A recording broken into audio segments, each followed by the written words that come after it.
This video addresses the verb estar, and a little trick to remember what estar means or what it answers. This addresses how you feel or where you are. So there's a little rhyme that goes, for how you feel and where you are, always use the verb estar, which technically in infinitive means to be. Alright, the terms you need to know: infinitive, conjugated, regular, and irregular verbs. These two you should already know. Remember, infinitive is the pure, unchanged form of the verb. So in English, it has to in front of it, like to read, and in Spanish, it ends in AR, ER, or IR. Conjugated is the changed form of the verb. So there's no to in front of it in English, and in Spanish, it doesn't end in AR, ER, or IR anymore. It has a different ending. Now, regular verbs follow the normal rules. They use the regular sets of endings. So for AR verbs, o, as, a, amos, ais, an. Irregular verbs, however, either have something going on in the stem, one irregular form that doesn't follow typical rules, or maybe all of the forms are irregular. And estar is one of those regular verbs. Now here we have la caja, our verb box. Remember, you always write the verb and what it means at the top. So estar is to be.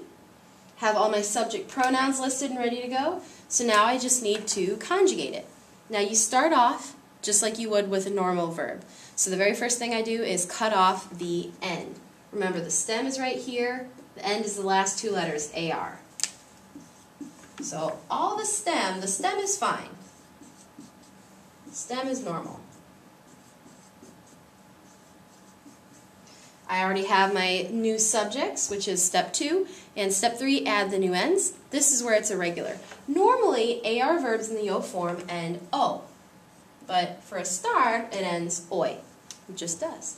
So O or OI, as with an accent, a with an accent, amos, ais with an accent, and an with an accent. So I guess if you need the irregular ones, this one's irregular, this one's irregular because of the accent, this one because of the accent, and this one because of the accent. And all of the forms have accents except the yo and nosotros forms. So first person, no accents, all the other ones have accents on the A. Very important to remember the accent, otherwise it is not spelled correctly and it's wrong. Alright, these are the examples of them, and we're going to fill in the uses. So look at these sentences over here and try to figure out what this acronym stands for.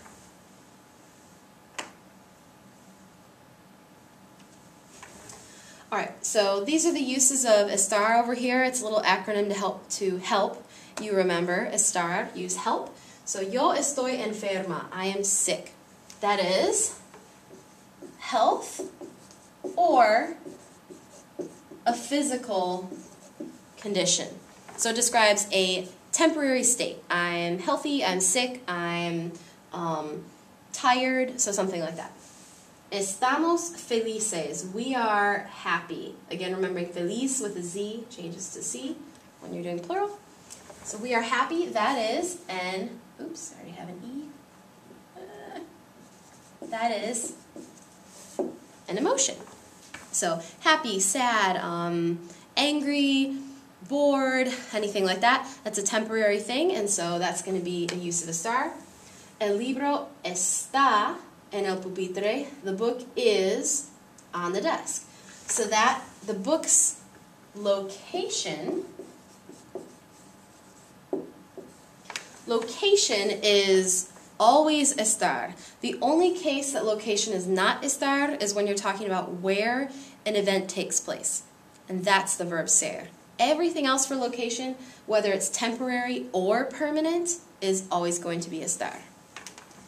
And the last one, yo estoy hablando español.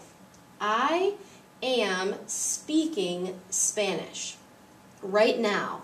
This is called present progressive. And so progressives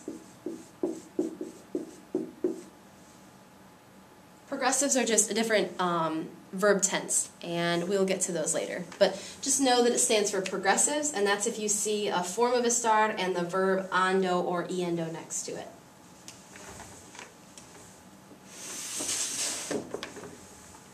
Please pause to copy down these examples.